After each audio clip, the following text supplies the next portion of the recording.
आगे देखते हैं हम लोग एक बीजपत्री तथा द्विबीजपत्री के पौधों पे क्या अंतर होता है ना। तो लिखा है इधर देखिए ब्लैक बोर्ड पे, difference between the monocot and dicot. Monocot मतलब कि क्या होता है आपका एक बीजपत्री, और डाइकॉट मतलब क्या होता है आपके द्विबीजपत्री वाले पौधे।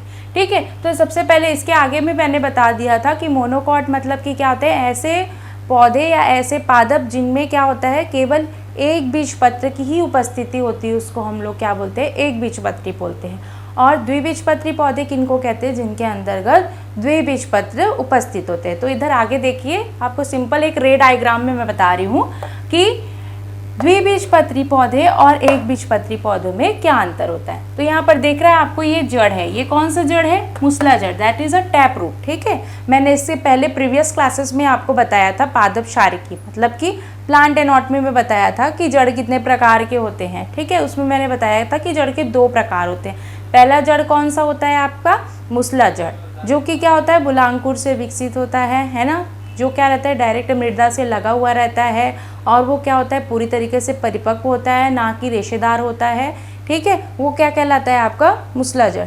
ठीक है, तो जितने भी द्विबीजपत्री पौधे होते हैं उसमें मुसला जड़ पाया जाता है। मुसला जड़ क्यों पाया जाता है, क्योंकि उसके जड़ों में क्या होती है मजबूतियाँ होती है। ठीक है, जिससे क्या करता है वो पौधों को आसानी से गिरने नहीं देता है। ठीक है, उसको एक यांत्रिक सहारा प्रदान करता है। ठीक है, तो जितने भी द्विबीजपत्री वाले पौधे रहते हैं उनमें क्या होता है मुसला जड़ की उपस्थिति रहती है। अपवाद में कुछ पौधे ऐसे होते हैं जिनमें मुसला जड़ की उपस्थिति नहीं होती, बाकी जितने भी पौधे होते हैं उनमें सभी में क्या होता है, जितने भी द्विबीजपत्री वाले पौधे रहते हैं उसमें मुसला जड़ की उपस्थिति होती है। दूसरा सबसे इम्पॉर्टेंट बात होता है कि पत्तियाँ। ठीक है, द्विबीजपत्री वाले पौधे जितने भी रहेंगे उनकी पत्तियाँ कैसी रहती है, जालिका व शिराविन्यास। यहाँ पर आपको दिखाई दे रहा है कि ये जो पत्ती है उसमें क्या होता है शिराविन्यास जो रहता है, रेटिकुलेट जो रहते हैं वो क्या रहते हैं कटे फटे होते हैं, मतलब कि ये समांतर नहीं होते। ठीक है, तो इसमें क्या रहता है जालिका व शिराविन्यास की उपस्थिति होती है।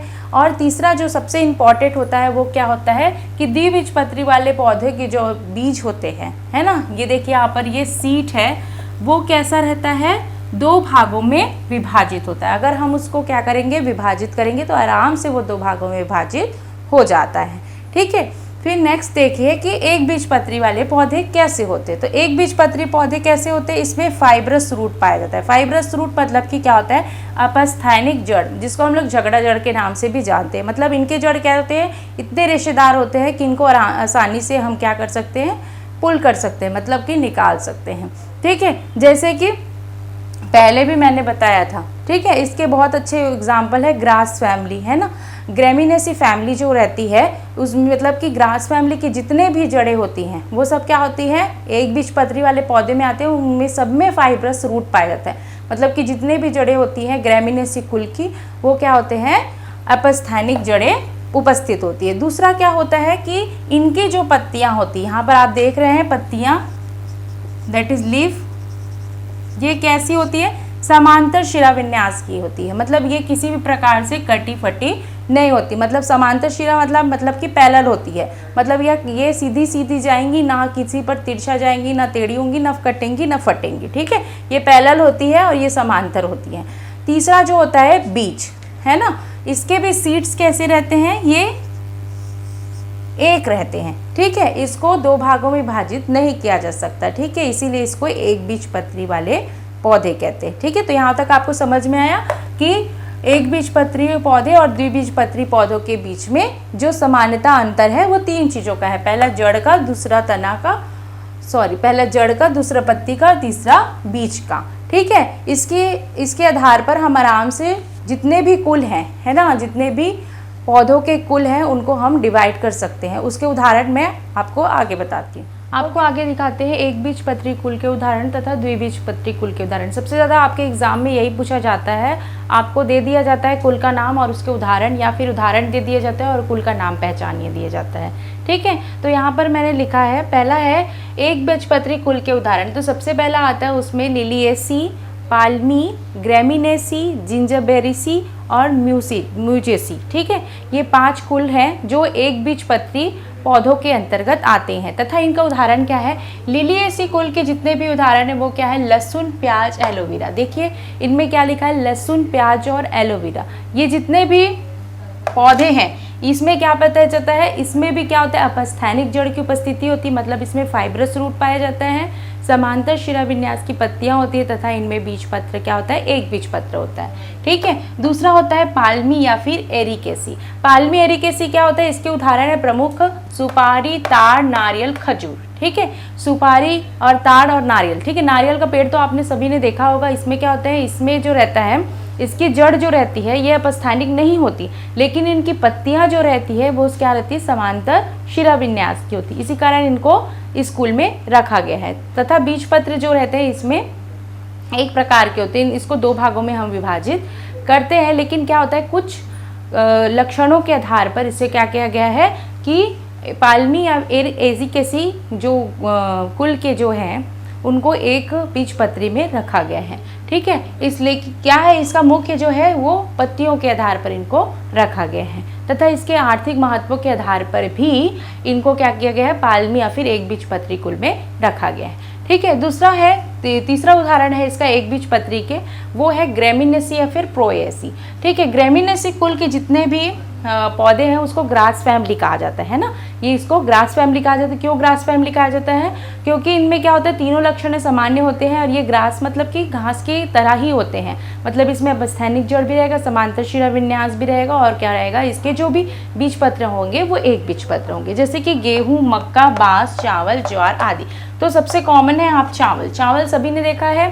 ठीक है, उसकी जड़ें कैसी रहती हैं, अपस्थैनिक होती हैं। ठीक है, दूसरा क्या होता है, उसकी पत्तियां जो रहती है वो समांतर शिराविन्यास की होती हैं। और तीसरा जो रहता है चावल आपने देखा होगा वो एक बीजपत्र होता है। ठीक है, तीसरा होता है जिंजर बेरिएसी। ठीक है, जिंजर से ही समझ में आ रहा है कि इसमें इसका उदाहरण क्या हो सकता है, हल्दी। ठीक है, तो आपके अगर एग्जाम में आता है कि जिंजर बेरिएसी कुल के उदाहरण कौन से हैं, अगर टिक लगाना तो जिंजर बेरिएसी से याद रखना हल्दी या फिर अदरक। Ginger that is called to the अदरक। ठीक है, तो ये याद रखना। ठीक है, इसको इसमें रखा गया है, इसके उदाहरण है। तीसरा लास्ट जो है 5th नंबर का वो क्या है, म्यूजेसी। म्यूजेसी में किसको रखा गया है, केला को रखा गया है। हालांकि इसके जड़ अपस्थैनिक नहीं होता, लेकिन इसकी पत्तियां जो रहती है वो समांतर शिराविन्यास की होती है। ठीक है, तथा इसमें किसी भी प्रकार का बीजपत्र उपस्थित नहीं होता। ठीक है, नेक्स्ट आप देखते हैं द्विबीजपत्र कुल के उदाहरण। तो द्विबीजपत्र कुल के उदाहरण सबसे पहला आता है इसमें क्रूसीफेरा। ठीक है, क्रूसीफेरा जो रहता है इसमें मूली, शलजम या सरसों आता है। ठीक है, इनकी पत्तियां जो रहती है वो क्या रहती है, जालिका व शिराविन्यास की होती है। ठीक है, इनकी जड़ें जो रहती हैं वो हालांकि मजबूत नहीं होती, हालांकि मुसला में नहीं आती, लेकिन क्या होता है कि इनका जो शलजम जो होता है वो मुसला जड़ का एक उदाहरण है सबसे अच्छा, कि कंद रूपी जो मुसला जड़ के अंतर्गत चार जड़ें आती है, जैसे कि आपका शंकु रूपी, कंद रूपी या फिर तुर्क रूपी। ठीक है, तो जो कंद रूपी जो होता है वो क्या होता है आपका शलजम। ठीक है, और क्या होता है सरसों। ठीक है, सॉरी, जो शंकु रूपी जो रहता है वो आपका गाजर, तुर्क रूपी जो जिसका उदाहरण होता है वो आपका शलजम होता है। शलजम मतलब कि क्या होता है कि ये जो रहती है मुसला जड़ के अंतर्गत आती है। ठीक है, इसकी पत्तियां जो रहती हैं वो क्या रहती है, जालिका व शिराविन्यास की होती है तथा इनमें क्या होता है, बीजपत्र दो भागों में विभाजित हो सकता है। जैसे कि सरसों को आप डिवाइड करेंगे, हालांकि वो क्या कहते हैं कोटेड रहता है, लेकिन जब उसका कोट बाहर निकलता है, मतलब कि बीज का जब आवरण बाहर निकालते हैं तो वो दो भागों में विभाजित हो जाता है।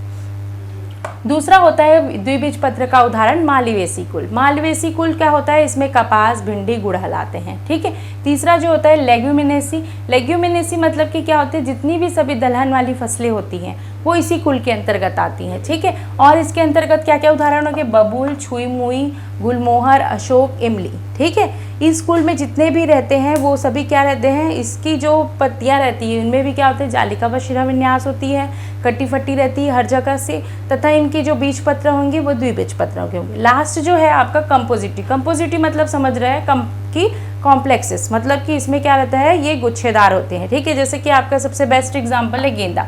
ठीक है, इसका जो अगर आप फ्लावर स्ट्रक्चर देखोगे, है ना, इसके पुष्प की संरचना देखोगे तो ये क्या रहता है, कंपोजिट, मतलब कि बहुत सारे लोग, मतलब बहुत सारे कोशों से मिलकर बना होता है, मतलब इसमें बहुत सारे कोस्ट होते हैं।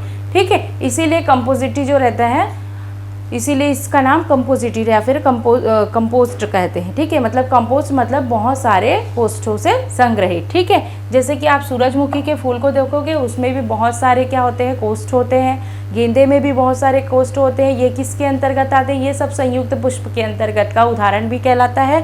और तीसरा क्या होता है, ये द्विबीजपत्र के अंतर्गत आते हैं। तो इससे समझ में आ गया होगा कि आपके एग्जाम में किस टाइप के क्वेश्चन पूछेंगे। ठीक है, आपके एग्जाम में या तो कुल का नाम देगा और उसके उदाहरण पूछेंगे, या उदाहरण देके उस कुल को पहचानने को कहा जाएगा। तो ये that is very important for the एकबीजपत्री एंड द्विबीजपत्री कुल के उदाहरण। आगे जितने भी आप अपने बुक से भी इसके एग्जाम्पल्स याद कर सकते हैं। ठीक है, थैंक यू।